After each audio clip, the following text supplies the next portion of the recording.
నమస్తే, welcome to star truck. ప్రస్తుతం అంత పట్టుకున్నారు neuro psychological therapist, astrologer and numerologist Madhavi గారు ఉన్నారు. ఆగస్ట్ నెలలో ద్వాదశ రాశుల వారందరికీ కూడా ఈ విధంగా ఉండిపోతుంది. మేడం అడిగి తెలుసుకుందాం. నమస్తే మేడం. నమస్తే రమ్మ. మేడం, ఆగస్ట్ నెలలో మీన రాశి వారందరికీ ఈ విధంగా ఉండిపోతుంది. ఆగస్ట్ నెలలో మీనరాశి వాళ్ళకి ఇక్కడ ఒక డిస్క్లైమర్ ఉందండి. మీకు గ్రహ సంచారం పూర్తిగా అన్ని గ్రహాల యొక్క సంచారం తీసుకుని రీసెంట్ పాస్ట్లో మీరు చేసిన కర్మలన్నీ చాలా బాగుంటాయి. ఈ యొక్క గ్రహ సంచారం ఈ పర్టిక్యులర్ మంత్లో మీకు అది ప్లస్సా మైనసా అనేది మీకు తెలుస్తుంది. అది డిస్క్లైమర్ మీన రాశి వాళ్ళకి. సో ఈ మీన రాశి వాళ్ళకి ఎలా ఉంటుంది అంటే మీ కర్మలు కనుక చాలా నీట్గా, చాలా క్లీన్గా, చాలా బాగుండి, చాలా చక్కగా ఉన్నట్లయితే మీకు ఫ్రూట్ఫుల్ రిజల్ట్స్ వస్తాయి. అవి ఎలా ఉంటాయి? సోషల్ కనెక్షన్స్ పెరగడం, ఫ్రెండ్లీనెస్ పెరగడం, రాకపోకలు బంధువులవి జరగడం, మీరు వెళ్ళాల్సి రావడం. ఆగస్ట్ 16 నుంచి 31 వరకు మీన రాశి వాళ్ళకి ప్రయాణాలు, మీన రాశి మీన లగ్నం వీళ్ళకి ప్రయాణాలు కనబడుతున్నాయి. సో అలా జరగడం, తర్వాత మీకు సోషల్ కనెక్షన్స్, బర్త్డేస్, మ్యారేజెస్ ఇలాంటి వాటికి అటెండ్ అవ్వడం. అవే ఉందండి, పిలిస్తే వెళ్తాం కదా, ఆనందంగా వెళ్ళడం వేరు, మొక్కుబడిగా వెళ్ళడం వేరు. ఆనందంగా వెళ్తారు, పాల్గొంటారు. పాల్గొనడం వేరు, ముహూర్తం టైంకి అక్షంతలు వేసి వెనక్కి తిరిగి రావడం వేరు.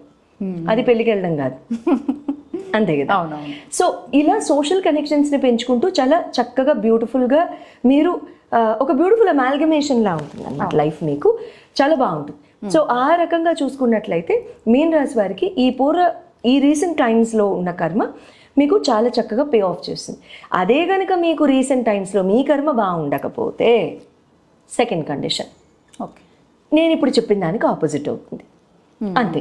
అంటే మాట్లాడకపోవడాలు కానివ్వండి, మనోభేదాలు కానివ్వండి, మనస్పర్ధలు కానివ్వండి, ఎవరితో అయినా కమ్యూనికేషన్ ఇష్యూస్ రావడం కానివ్వండి, ఎక్స్ప్లెనేషన్ ఇవ్వాల్సిన అవసరం రావడం కానివ్వండి, అటువంటి స్పాట్లైట్లో మీరు ఉండడం కానివ్వండి, జడ్జ్మెంటల్ అవ్వడం కానివ్వండి మనుషులు మీ మీద, ఇటువంటివన్నీ కూడా ఎక్కువగా జరుగుతూ ఉంటాయి. సో అటువంటి వాటికి జోలికి వెళ్లకుండా ఉండాలి అని అంటే మీరేం చేస్తారు అని అంటే, మీరు ఏదో ఒక మంగళవారం కానీ శుక్రవారం కానీ ఈ పర్టికులర్ నెలలో చూస్ చేసుకోండి.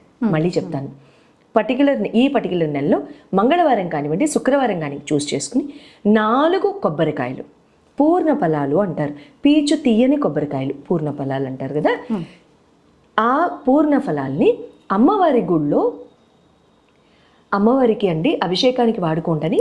అయ్యవారికి మీరు పండితుడికి ఇచ్చేసేసి వచ్చేసేయండి, సరిపోతుంది. It will be taken care of. ఒక్కసారి చేస్తే చాలు, ఓకేనా.